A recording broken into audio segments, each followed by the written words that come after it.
Eu quero começar esse vídeo com uma pergunta. Você já parou para pensar no que realmente significa ser uma pessoa segundo o coração de Deus? Porque, olha, se nós formos medir isso pelos padrões humanos, a resposta pode surpreender. Afinal, quando a Bíblia diz que Davi era um homem segundo o coração de Deus, muita gente se pergunta: mas como?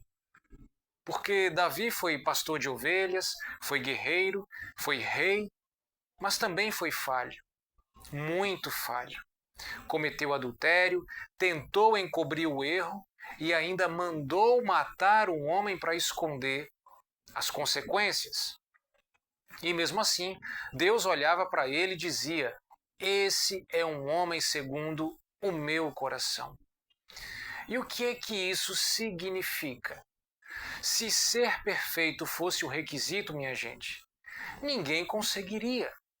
Então, a questão aqui não é sobre não errar, mas sobre como nós lidamos com os nossos erros. E é sobre isso que vamos falar hoje. Sabe qual é a diferença entre Davi e tantos outros que caíram? É que Davi pecou, mas Davi não se acostumava com o pecado. Quando foi confrontado pelo profeta Natã, ele não deu desculpas, ele não terceirizou a culpa, ele não tentou se justificar. Ele quebrou por dentro e clamou a Deus: Cria em mim, ó Deus, um coração puro e renova dentro de mim um espírito inabalável. Isso está no Salmo 51. Sabe qual é o problema de muita gente? É que querem ser segundo o coração de Deus, mas sem abrir mão do próprio coração endurecido. Querem a bênção, mas não querem se render. Querem a transformação, mas não querem passar pelo processo. Davi errou, mas reconheceu. E Deus ama um coração quebrantado. Então, o primeiro passo para ser segundo o coração de Deus é aprender a se arrepender de verdade. A vida de Davi nunca foi fácil. Ele foi rejeitado pela própria família, ele foi perseguido por Saul, viveu como fugitivo, perdeu um filho e ainda assim confiou em Deus. A fé dele não era baseada em circunstâncias. Porque tem pessoas que só confiam quando tudo vai bem. Mas basta um problema, uma porta fechada, uma oração sem resposta e já começam a duvidar. Davi nos ensina que confiar em Deus é confiar mesmo quando tudo diz o contrário. Porque fé de verdade não é aquela que só existe nos dias bons, mas a que resiste nos dias difíceis. Davi era rei, Davi era poderoso, com tudo nas mãos, mas nunca se esqueceu de onde veio. Ele poderia ter se deslumbrado, se achado intocável, feito do trono um pedestal, mas nunca perdeu a sua essência. Quando a Arca da Aliança foi levada para Jerusalém, ele não estava no seu trono de capa e coroa. Ele se despiu da própria glória e dançou diante do Senhor como um simples servo. E a esposa dele, Mical, até criticou, e ela falou: que papelão, um rei se comportando assim.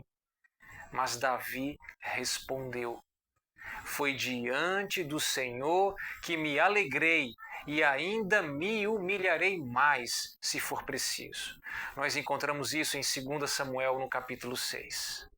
O verdadeiro homem segundo o coração de Deus não se apega a títulos, cargos ou posições, porque sabe que diante de Deus somos todos servos. Davi tinha tudo o que alguém poderia querer, mas sabe o que ele mais desejava? Não era riqueza, não era fama, não era reconhecimento. Ele dizia: uma coisa pedi ao Senhor e a buscarei, que eu possa morar na casa do Senhor todos os dias da minha vida. Isso está no Salmo 27, no verso 4. Ou seja, o que mais importava para ele era estar perto de Deus. E aí eu te pergunto, o que mais importa para você? Porque a gente corre atrás de tanta, mas de tanta coisa. Mas o verdadeiro coração segundo Deus é aquele que deseja mais a Deus do que qualquer outra coisa. Não se engane. Ser segundo o coração de Deus não é sobre ser impecável, é sobre ser sincero, quebrantado, dependente, temente. É sobre cair, mas levantar, errar, mas se arrepender. E, acima de tudo, ter um coração que deseja a Deus mais do que qualquer outra coisa. Então agora eu quero saber de você. O que significa para você ser uma pessoa segundo o coração de Deus? Me conta aqui nos comentários. Aliás, eu amo ler os comentários e também saber a sua opinião. E se esse vídeo fez sentido para você, compartilhe, deixe o seu like e que Deus te abençoe.